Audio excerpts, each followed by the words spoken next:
À la marge, en marge. en marge, à la marge, etc. Donc, Non, c'est clair, mais bon, après, pour toucher les gens, dans l'ordre actuel des choses, musicalement, pour exister, il faut être sur les médias. Donc c'est pour ça que moi je dis qu'il n'y a pas de petite radio, donc j'ai toujours plaisir à faire des émissions comme la tienne. Et c'est par là que ça doit passer, il faut que ça soit partagé au maximum.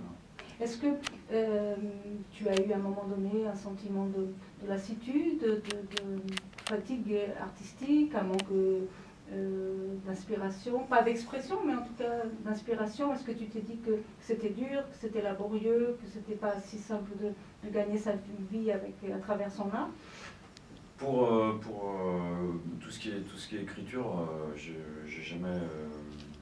jamais été bloqué. Quand ça vient, j'écris, je compose. J'aime bien écrire dans l'urgence aussi.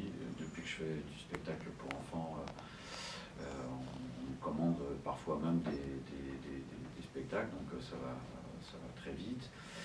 Après c'est d'essayer d'avoir toutes les casquettes. Oui, ça c'est fatigant.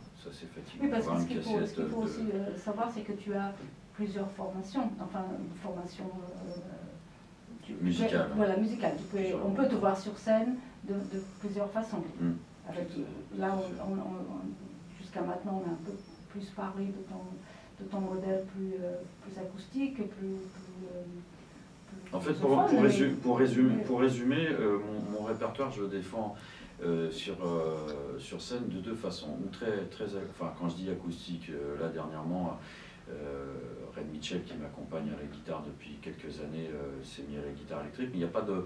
En fait, on est assis un peu comme les joueurs de flamenco en arc de cercle, de façon à ce qu'on puisse se voir et qu'on ait justement un échange très intimiste. Donc ça, en général, on est 4 sur scène, ou 3. Le quatrième est ou la guitare portugaise de Philippe de Souza, ou un accordéon. Ça, c'est ce que j'ai appelé l'Atlantico Tour, inspiré de l'album Atlantico Blues.